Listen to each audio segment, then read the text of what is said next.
All right, this is Sorrento. This is, we're starting on section 2. This is when we change keys to D major, which is page 52 in the Alfred's piano book, line 3. We're now in the key of D major, major key, and we're going in this video to page 53, the next page, at the end of the second line. So we start off right hand. We have a constant note on the bottom on some of these phrases, and again, almost all these phrases are two measure phrases, so that's a good way to practice this.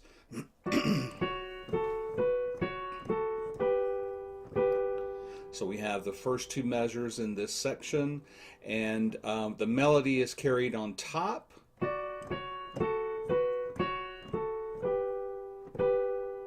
And then the next two measures,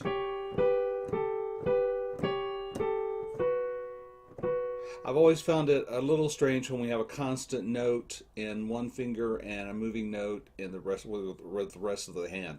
But it's a good exercise. Make sure that constant note is played every time that it's written.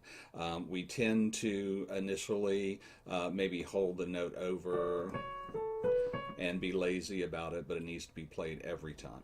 So the last line switches to a one note, just the melody, and we have a hand position change. We come down to the F sharp. We need to start on the F sharp. Make sure you start on finger 3, or the notes don't work out with the fingers. And then we have another hand change to finger 2 on A.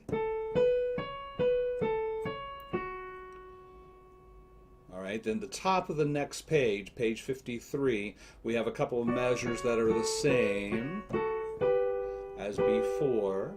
And now we have sort of a tailpiece to this. Since the chord changes here, we no longer have an F sharp in this measure. We have an F natural. Note the natural sign there. The second line on page 53. And here we have a rather quick hand position change, so I'll go with that again. So we have B flat and D, measures 1 and 3, fingers 1 and 3, F natural, and we end up with 1 on A. We immediately just shift our hand position down to a D minor chord, D, F, F natural, and A. Then the last two measures of this section, our 4 is right there ready to go on G. So there we have an F natural, and it's good for the whole measure. So we have two Fs, they're both natural. So left hand this section, fairly straightforward. However, remember when to hold your bass note. This is like an pa pa thing. Remember when to hold your bass note, when not to hold it. We start on the third line, page 52. It's basically a D block chord, and this would be a good way to practice this. Practice your D chord going to the next measure. The pa pa, practice that as a block chord. And this basically is what? E minor chord, basically, right? And the third measure, we have parts of an A chord, which is the 5 chord in this key, D major, A, C sharp, and then a big skip up to A, and then back to D major.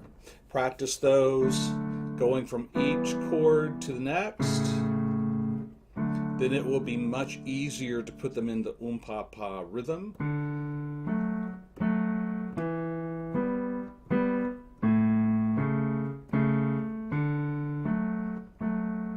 All right, then the last line, there's a change because we do hold the bass notes now, like we did at the very first. We hold D, and then the next one, E, same 2. Here is not an A chord, but an A7 chord, by the way. We play C sharp on the bottom, hold it, with G and A twice, and back to the D chord. All right, so the top of page 52, we're not holding the bass note here. D chord, E chord, A, and here we have outside of the key, really, we have a B flat chord. That matches the F natural in the right hand. We have B flat, D, B flat. And then the last line of this section, the second line, G, and then A,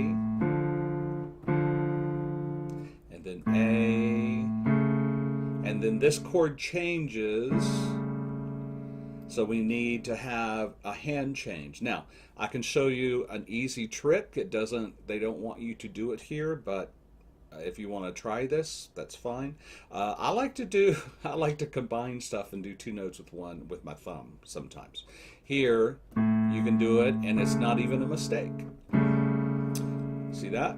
So I don't have to change my hand position all that much if I'm going to play my thumb with two notes, G and A.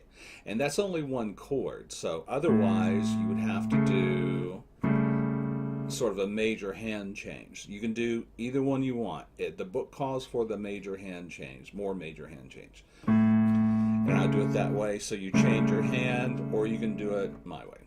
And then the last measure, a simple D chord, pa pa, bass note, F sharp A, F sharp A. Now, when you put those together, make sure, I would totally advise this slow or slower in this section, and two measures. Practice the two measures till you master it. Mastering means you can do it and you just cannot make a mistake. You can do it over and over and over, and it's correct each time. And then go to the next.